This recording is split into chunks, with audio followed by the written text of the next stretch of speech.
Jemaat yang dikasihi Tuhan, Irene, salam sejahtera dalam Tuhan Yesus Kristus. Kembali bersama dengan saya di Renungan Eklesion, dan pada kesempatan ini saya akan melanjutkan renungan mengapa kita menjadi orang Kristen.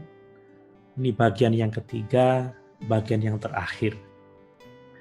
Saya akan membacakan kembali Kitab Kisah Para Rasul pasal 3 ayat 11-26.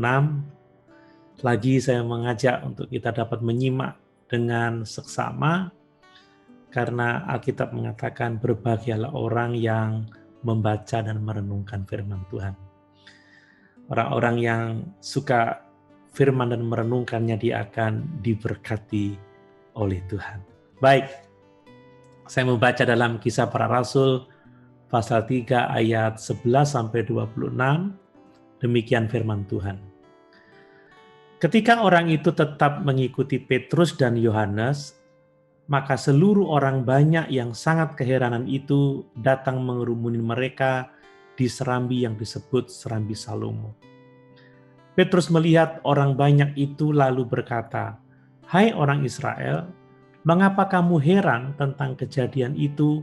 Dan mengapa kamu menatap kami seolah-olah kami membuat orang ini berjalan karena kuasa atau kesalehan kami sendiri?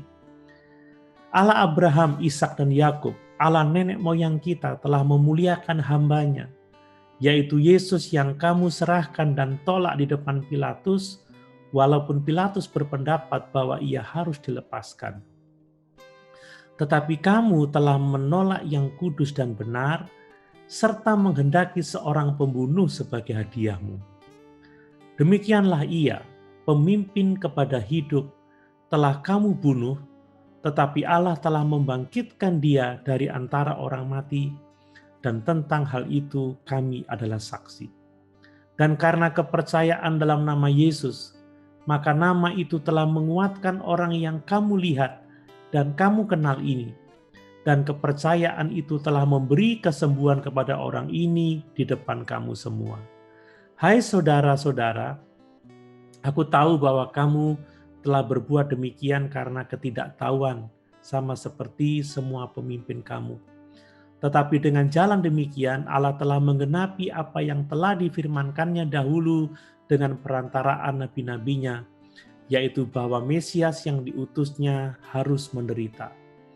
Karena itu sadarlah dan bertobatlah, supaya dosamu dihapuskan, agar Tuhan mendatangkan waktu kelegaan dan mengutus Yesus yang dari semula diuntukkan bagi kamu sebagai Kristus. Kristus itu harus tinggal di surga sampai waktu pemulihan segala sesuatu, seperti yang difirmankan Allah dengan perantaraan nabi-nabinya yang kudus di zaman dahulu. Bukankah telah dikatakan Musa, Tuhan Allah akan membangkitkan bagimu seorang nabi dari antara saudara-saudaramu, sama seperti aku. Dengarkanlah dia dalam segala sesuatu yang akan dikatakannya kepadamu. Dan akan terjadi bahwa semua orang yang tidak mendengarkan nabi itu akan dibasmi dari umat kita. Dan semua nabi yang pernah berbicara mulai dari Samuel dan sesudah dia telah bernubuat tentang zaman ini. Kamulah yang mewarisi nubuat-nubuat itu dan mendapat bagian dalam perjanjian yang telah diadakan Allah dengan nenek moyang kita. Karena ia berfirman kepada Abraham, oleh keturunanmu semua bangsa di bumi akan diberkati. Dan bagi kamulah pertama-tama Allah membangkitkan hambanya dan mengutusnya kepada kamu, supaya ia memberkati kamu dengan memimpin kamu masing-masing kembali dari segala kejahatan. Pada bagian pertama dan kedua kita telah belajar bahwa kita menjadi Kristen karena Yesus adalah Tuhan yang ditinggikan, dan karena Yesus telah mati di kayu salib untuk dosa-dosa kita, bahwa dia telah dibangkitkan dari kematian dan akan datang kembali, baik untuk keselamatan mereka yang percaya atau untuk menghakimi mereka yang tidak percaya. Pada bagian ketiga ini, kita akan belajar bahwa Yesus datang untuk menyelamatkan orang berdosa dari hukuman dosa sebelum mereka menghadapi Allah dalam penghakiman. Jadi Yesus menyelamatkan orang berdosa sebelum dia dihakimi oleh Allah. Dan bahwa Yesus akan menyelamatkan kita dari penghakiman Allah jika kita mau bertobat dari dosa-dosa kita. Dalam menyampaikan khotbahnya, kita melihat Petrus tidak kompromi. Petrus tidak berusaha diplomatis. Petrus langsung menegur dosa-dosa pendengarnya dengan keras atas dosa yang mereka lakukan yang sangat mengerikan dengan menyalibkan Yesus yang benar itu. Pada permulaannya, Petrus menegur mereka karena menolak melepaskan Yesus ketika Pilatus akan membebaskannya. Kata menolak berarti menyangkal. Mereka menolak yang kudus dan benar dan meminta seorang pembunuh untuk dibebaskan. Betapa mengerikannya membunuh hamba Tuhan yang tidak berdosa dan sebaliknya meminta seorang pembunuh untuk dibebaskan. Ini benar-benar jahat, ini benar-benar keji. Petrus menunjukkan bagaimana mereka menentang Tuhan dan betapa bodohnya sikap menentang Tuhan itu. Orang dapat membunuh hamba Tuhan, tetapi Allah memiliki kuasa untuk membangkitkan hambanya itu dari kematian. Dengan demikian kita tahu bahwa manusia tidak akan pernah bisa menang melawan Tuhan. Sementara orang-orang Israel di zaman Yesus benar-benar membunuh Mesias mereka, kita semua juga bersalah atas kejahatan yang sama. Dosa yang kita lakukan itu sama saja dengan kita menempatkan Yesus di salib itu. Jika kita tidak bertobat dari dosa dan percaya kepada Yesus sebagai juru selamat kita, dosa itu akan menghukum kita pada saat penghakiman terakhir. Jemaat yang dikasihi Tuhan, kita harus tahu bahwa Tuhan Yesus tidak datang dan mati di kayu salib untuk membantu kita mencapai potensi diri kita secara penuh atau untuk membuat kita merasa lebih baik tentang diri kita sendiri. Tidak. Yesus tidak harus mati untuk melakukan semua itu. Yesus mati untuk menyelamatkan kita dari hukuman dosa kita dengan menawarkan dirinya sebagai pengganti kita. Kristus tidak mati di kayu salib untuk membuat hidup kita ini lebih nyaman. Tidak. Mengikut Yesus dapat membuat hidup kita lebih sulit lagi. Tetapi Yesus mati di kayu salib sehingga kita dapat selamat dari penghukuman.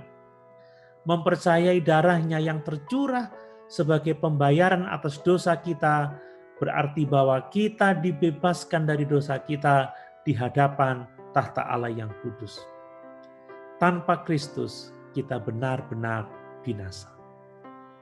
Dan selanjutnya, mari kita perhatikan bahwa Yesus akan menyelamatkan kita dari penghukuman Allah jika kita mau bertobat dari dosa-dosa kita.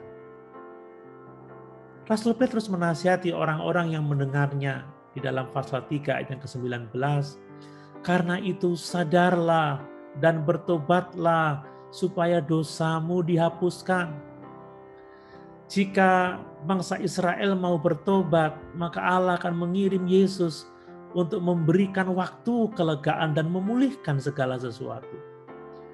Hal itu menunjuk pada kerajaan 1000 tahun damai. Akan ada kebangkitan besar dari antara orang-orang Israel tepat sebelum kembalinya Tuhan Yesus Kristus. Rasul Petrus memberitahu mereka bahwa Allah mengutus hambanya Yesus supaya hambanya itu memberkati mereka dengan memimpin mereka masing-masing kembali dari segala kejahatan mereka. Dosa tidak akan pernah menghasilkan berkat. Bertobat dari dosa kepada Kristus membuka pintu berkat yang sebenarnya dan yang kekal. Jemaat yang dikasihi Tuhan, jika Tuhan begitu murah hati untuk menawarkan pengampunan dan berkat kerajaan-Nya kepada orang Israel yang telah menyalibkan anaknya, maka Allah pasti akan menawarkan kasih karunia kepada setiap orang berdosa yang mau bertobat. Rasul Paulus adalah orang yang paling berdosa. Dia mengatakan seperti itu dalam 1 Timotius 1 ayat 15-16. Tetapi ia juga mengatakan bahwa ia mendapatkan kasih karunia yang besar, sehingga melaluinya Tuhan Yesus Kristus dapat menunjukkan kesabarannya. Dan itu sebagai contoh bagi orang-orang yang percaya kepadanya untuk mendapatkan hidup yang kekal. Tuhan mengutus hamba-Nya Yesus untuk memberkati kita dengan membuat kita berbalik dari segala kejahatan kita. Apakah itu pertobatan? Pertobatan adalah perubahan pikiran yang menghasilkan perubahan hidup untuk seterusnya. Bertobat berarti kita berbalik kepada Allah, berbalik dari dosa-dosa kita. Sudahkah saudara bertobat dari dosa-dosa saudara? Sudahkah saudara datang kepada Tuhan Yesus Kristus yang bangkit itu dan menerimanya sebagai satu-satunya harapan saudara untuk diselamatkan dari penghakiman Allah?